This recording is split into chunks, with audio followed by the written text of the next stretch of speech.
Hello students, आज का अपना टॉपिक है गुरु बीजाणु जनन व मादा युग्मकोद्भिद का परिवर्धन। पिछले टॉपिक के अंदर अपन ने मादा युग्मकोद्भिद के बारे में बेसिक बातें पढ़ी थी। अब यहाँ पर मादा युग्मकोद्भिद का निर्माण कैसे होगा और इससे पहले गुरु बीजाणु जनन कैसे होता है उसके बारे में अपन पढ़ते हैं। और आज के इस वीडियो में अपना टॉपिक भी कंप्लीट हो जाएगा, यानी चैप्टर जो होता है ये कंप्लीट हो जाएगा। तो देखो, आज का अपना टॉपिक है गुरु बीजाणु जनन व भ्रूण कोश का परिवर्धन। भ्रूण कोश का दूसरा नाम भी मैंने आपको बताया था, मादा युग्मकोद्भिद। भ्रूण कोश को मादा युग्मकोद्भिद भी अपन कह सकते हैं। तो पहले गुरु बीजाणु जनन पढ़ेंगे और उसके बाद में मादा युग्मकोद्भिद का परिवर्धन। तो गुरु बीजाणु जनन वही परिभाषा लघु बीजाणु जनन के जैसे ही। गुरु बीजाणु मात्र कोशिका में अर्धसूत्री विभाजन द्वारा गुरु बीजाणु निर्माण की क्रिया गुरु बीजाणु जनन कहलाती है। क्या परिभाषा हो गई है? गुरु बीजाणु मात्र कोशिका में अर्धसूत्री विभाजन द्वारा गुरु बीजाणु निर्माण की क्रिया गुरु बीजाणु जनन कहलाती है। ऐसे ही अपनी परिभाषा लघु बीजाणु जनन में दी थी, वहां पर गुरु की जगह लघु शब्द आ रहा था। अब गुरु बीजाणु मात्र कोशिका कौन सी होती है उसके बारे में पढ़ते हैं। तो अपन ने पिछले वीडियो के अंदर एक बीजांड की संरचना पढ़ी थी। बीजांड के अंदर अपन ने देखा था कि बीजांड के कई भाग किए थे, उसमें से एक भाग का नाम था बीजांड काय। बीजांड काय जो बीजांड का मुख्य भाग था, मर्दूतकी कोशिकाओं से बना हुआ भाग था। बीजांड काय की प्रत्येक कोशिका द्विगुणित कोशिका होती है, ये भी मैंने आपको बताया था। तो बीजांड काय की अधस त्वचा की कोशिका है। अधस त्वचा मैंने आपको बताया था क्या होती है, बाह्य त्वचा के जस्ट नीचे की तरफ की परत जो होती है वो अधस त्वचा कहलाती है। तो बीजांड काय की अधस त्वचा की कोशिका जो होती है वो प्रपशु आरंभक के रूप में कार्य करती है। अब ये प्रपशु कोशिका कौन सी होती है, पिछले वीडियो में मैंने आपको बताया था। प्रपशु कोशिका ऐसी कोशिका होती है जो सामान्य कोशिका से आकार में थोड़ी बड़ी होती है और सघन जीवद्रव्य युक्त होती है। सघन जीवद्रव्य युक्त और थोड़ी बड़ी कोशिका होती है। ये कौन सी कोशिका बनी है बीजांड काय के अंदर? अधस त्वचा की कोई एक कोशिका जो होती है वो प्रपशु आरंभिक कोशिका का कार्य करती है। अब ये प्रपशु आरंभक नाम दे दो या प्रपशु कोशिका बोल दो, यानी प्रपशु कोशिका यहाँ पर भी बनेगी। कहाँ, किसमें से बनी है प्रपशु कोशिका? बीजांड जो है उसके बीजांड काय वाले क्षेत्र की कोई भी एक कोशिका जो होती है वो प्रपशु कोशिका के रूप में कार्य करेगी, यानी वो अन्य कोशिकाओं से आकार में थोड़ी बड़ी होगी और सघन जीवद्रव्य वाली होगी। अब इस प्रपशु कोशिका में क्या होता है? प्रपशु कोशिका के अंदर एक परिणत विभाजन होता है। इन डायग्राम के अंदर कोई भी जो मैं बात बता रहा हूँ वो इस डायग्राम की नहीं है, ये मादा युग्मकोद्भिद का परिवर्धन है। कुछ चित्र गुरु बीजाणु जनन के आएंगे, मगर अभी तक जो मैं बातें बता रहा हूँ प्रपशु कोशिका वाली वो नहीं है इसके अंदर। तो प्रपशु कोशिका के अंदर एक परिणत विभाजन होता है। अलग से डायग्राम बना के बता सकता हूँ आपको।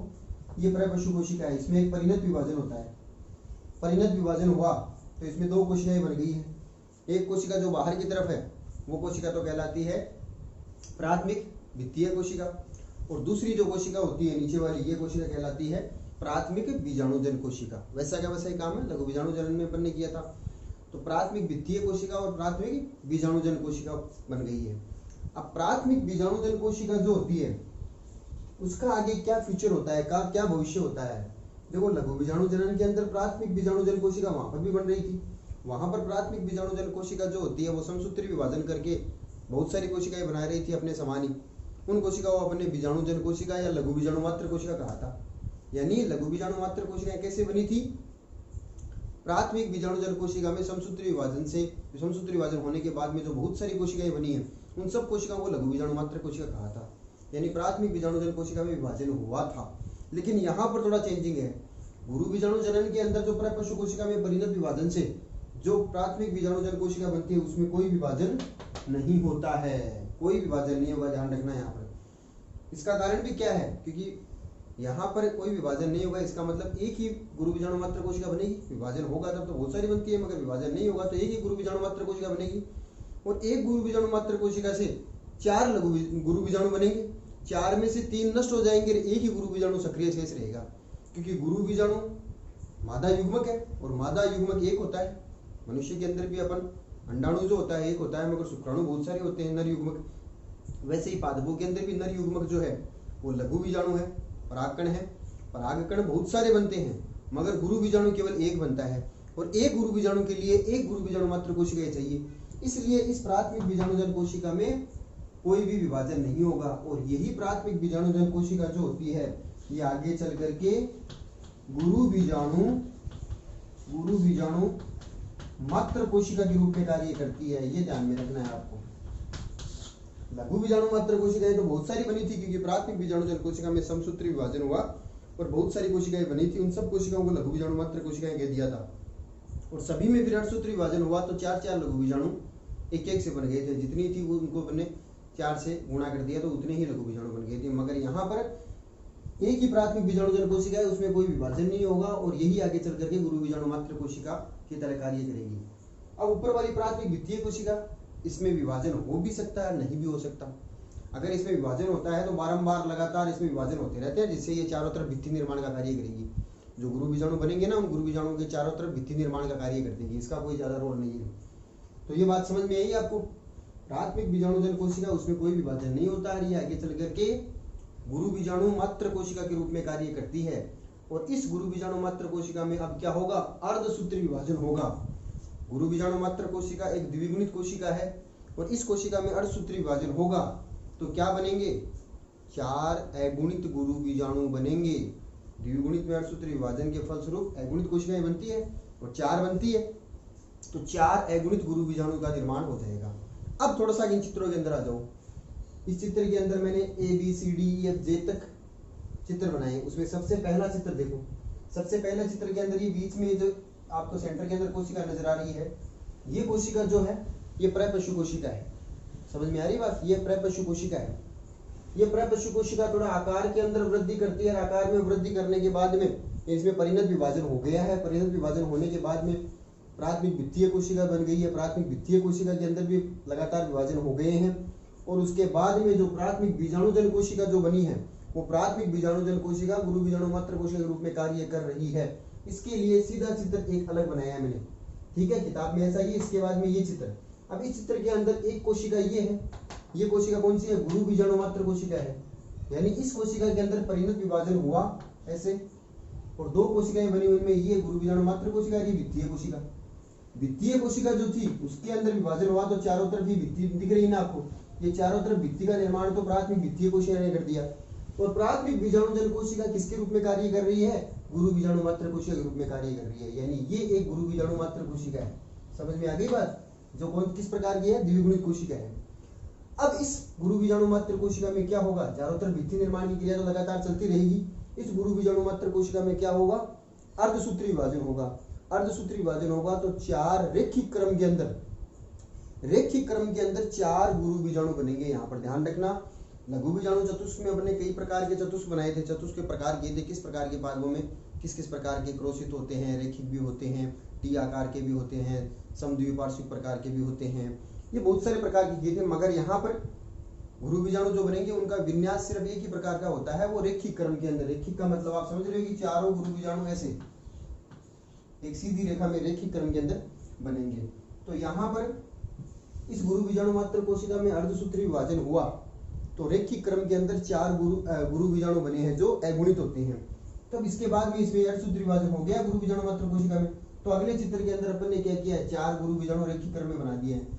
1 2 3 4 ये 4 गुरु बीजाणु हो गए और इनके चारों तरफ ये भित्ति लगातार चली रही है द्वितीय कोशिका के द्वारा, प्राथमिक द्वितीय कोशिका के द्वारा।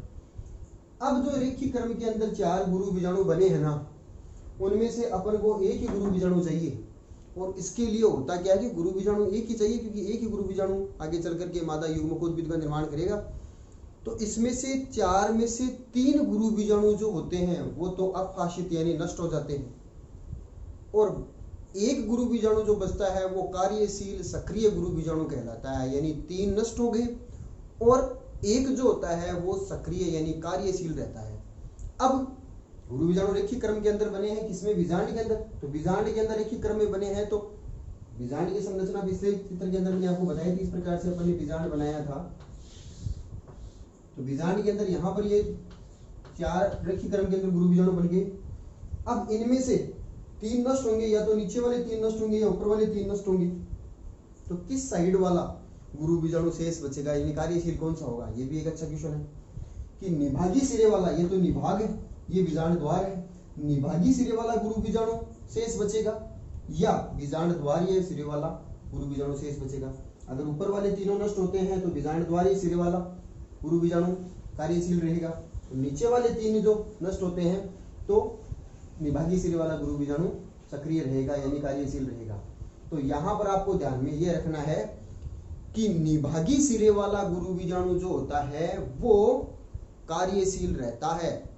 बीजांड द्वारीय सिरे वाले 3 गुरु बीजाणु जो होते हैं वो नष्ट होते हैं। ध्यान रखना आपको, कार्यशील कौन सा रहता है?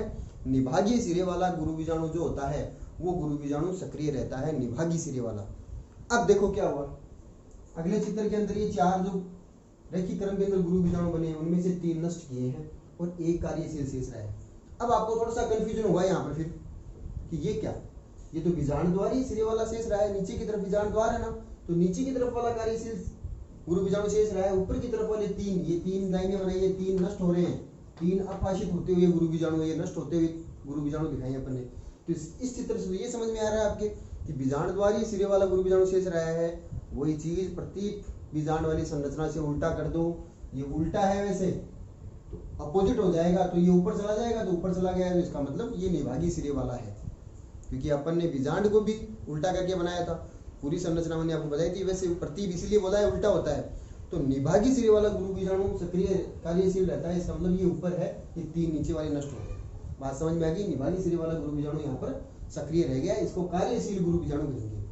और इस ये जो गुरु बीजाणु जो होता है, जो कार्यशील रहा है ना, ये पोषक पदार्थों को और ग्रहण करके अपने आकार में और ज्यादा बढ़ोतरी करता है, और ये नष्ट हुए जो बाकी गुरु बीजाणु जो है ना, उन्हीं से ये पोषण प्राप्त कर लेता है और अपने आकार में बढ़ोतरी करता है। बात समझ में आ गई? अब अपने पास केवल एक कार्यशील गुरु बीजाणु रहा है। अब ये जो कार्यशील गुरु बीजाणु जो एक बचा है ना बीजांड के अंदर, ये कार्यशील गुरु बीजाणु जो होता है, यही गुरु बीजाणु आगे चल करके भ्रूण कोश बनाएगा। जो पिछले वीडियो में मैंने आपको बीजांड की संरचना में बीजांड काय के उत्तकों के अंदर बीच में बनाया कर दिखाया था ना, वो भ्रूण कोश, जिसका दूसरा नाम मादा युग्मकोद्भिद था। ध्यान रखना, भ्रूण कोश बोल रहा हूं मैं, अगले चैप्टर में भ्रूण कोश और आएगा। भ्रूण कोश निषेचन के बाद में बनने वाली संरचना है, जबकि भ्रूण कोश जो है ना वो निषेचन के पहले ही बना हुआ है। अभी निषेचन हुआ कहाँ है? निषेचन तो हुआ ही नहीं ना अभी तक। तो भ्रूण कोश, जिसको मादा युग्मकोद्भिद भी कहते हैं अपन, वो भ्रूण कोश किससे बनेगा? जो ये कार्यशील गुरु बीजाणु जो एक सक्रिय शेष बचा है ना, वो आगे चल करके मादा युग्मकोद्भिद या भ्रूण कोश का निर्माण करेगा। बात समझ में आ गई? अब कैसे करेगा? गुरु बीजाणु, अगुणित गुरु बीजाणु जो है उसके अंदर तो केवल एक केंद्रक है, एक केंद्रक यानी एक ही कोशिका है, ये एक केंद्रकीय कोशिका है। मगर भ्रूण कोश जो होता है उसके बारे में तो मैंने आपको बताया था कि 7 कोशिकीय और 8 केंद्रकीय संरचना है। इसमें केंद्रक एक है मगर 8 केंद्रक बनेंगे, और कोशिकाएं भी 7 बनती है, इसके अंदर कोशिकाएं 7 होती है। तो कैसे बनेगा? तो यहां से इसका डायग्राम चालू हो जाता। देखो यहां से लेकर के यहां तक का तो काम हो गया गुरु बीजाणु जनन। इस सभी डायग्राम्स के अंदर इन दोनों टॉपिकों के चित्र आ चुके हैं, ध्यान रखना। गुरु बीजाणु जनन और भ्रूण कोश का परिवर्तन। गुरु बीजाणु जनन यहाँ से लेकर के यहाँ तक गुरु बीजाणु जनन हो गया, ABCD तक चारों डायग्राम गुरु बीजाणु जनन के हैं। आगे वाले डायग्राम चल रहे हैं कि जो गुरु बीजाणु कार्यशील रहा है ना, जो शेष बचा है, सक्रिय अवस्था में शेष बचा है, वो आगे चल करके भ्रूण कोश का परिवर्तन करेगा। तो एक सक्रिय गुरु बीजाणु से मादा युग्मकोद्भिद या भ्रूण कोश का परिवर्तन कैसे होता है, वो अपन इससे आगे वाले डायग्राम के अंदर चलेंगे। तो जो एक सक्रिय गुरु बीजाणु शेष बचा है, उससे 8 केंद्रक कैसे बन गए, 7 कोशिकाएं कैसे बन गई है, उसको अपन आगे पढ़ते हैं। तो आगे देखो क्या हुआ, ये जो गुरु बीजाणु सक्रिय शेष बचाना है, इन तीनों को भूल जाओ, ये तो नष्ट हो गए। अब जो एक बचा है ना, अब इससे मादा युग्मकोद्भिद या भ्रूण कोश बनेगा। तो क्या होगा, इसका जो केंद्रक होता है ना, अंदर केंद्रक पाया जाता है, उसमें मुक्त केंद्रकीय समसूत्री विभाजन होते हैं। मुक्त केंद्रकीय समसूत्री विभाजन का मतलब लगातार इसके अगुणित केंद्रक में समसूत्री विभाजन होंगे, और जब केंद्रक में समसूत्री विभाजन होंगे तो इसका मतलब 1 से 2, 2 से 4, हर एक समसूत्री विभाजन में केंद्रक की संख्या डबल हो जाएगी। पहला समसूत्री विभाजन हुआ इसके केंद्रक में, 2 केंद्रक बन जाएंगे।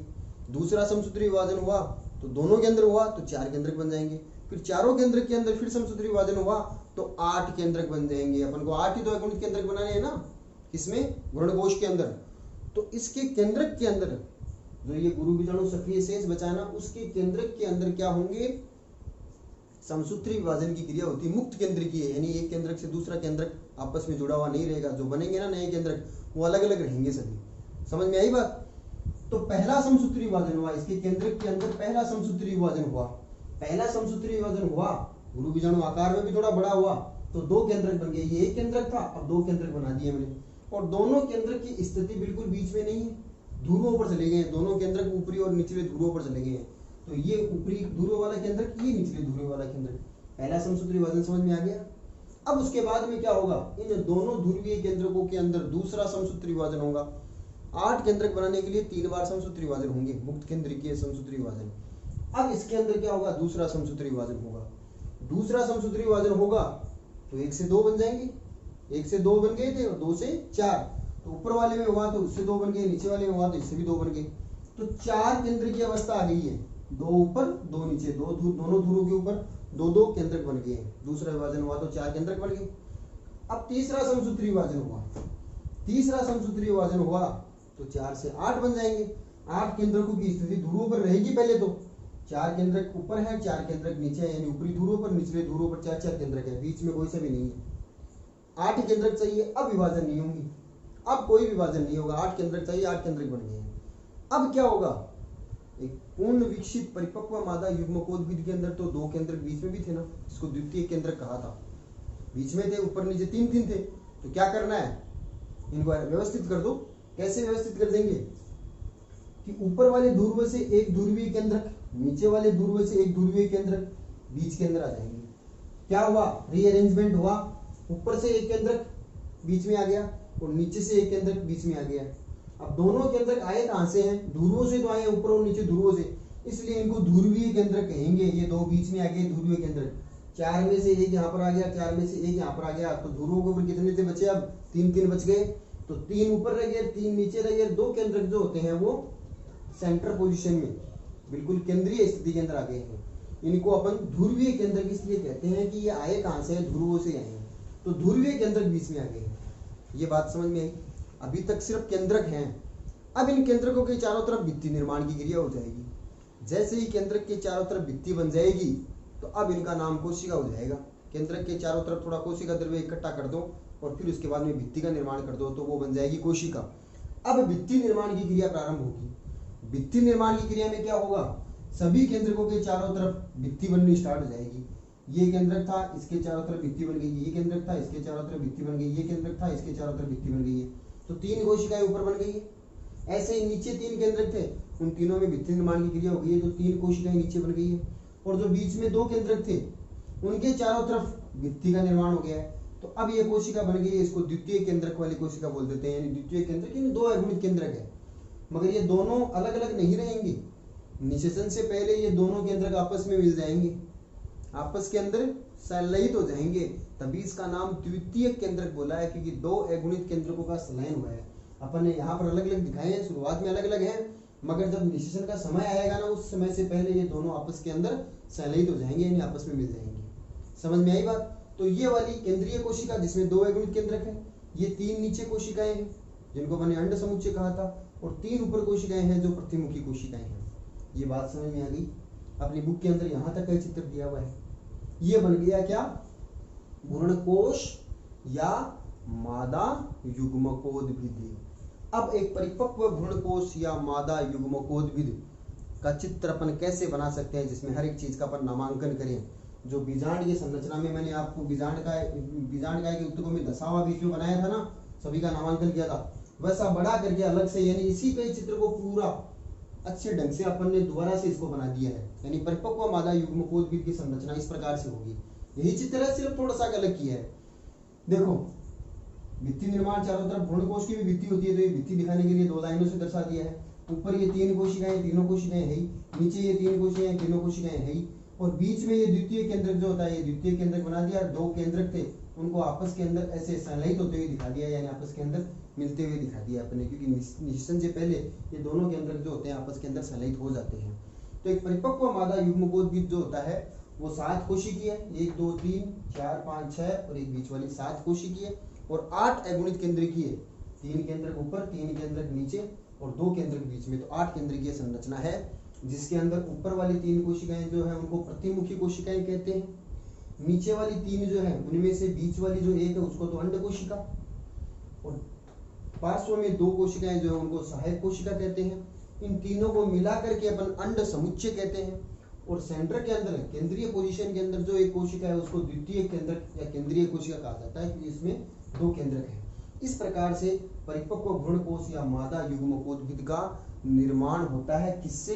एक कार्यशील गुरु बीजाणु से। तो ये टॉपिक अच्छी तरीके से समझ में आ गया होगा मेरे ख्याल से आपके, पूरा का पूरा डायग्रामेटिक टॉपिक है ये। डायग्राम से अपन ने पूरे टॉपिक को समझ लिया है। थ्योरी आपको रटने की कहीं पर भी आवश्यकता ही नहीं है। इन चित्रों को अच्छी तरीके से मैंने जैसे बनाया है वैसे आप अपनी फेयर नोटबुक के अंदर नोट्स बनाओ।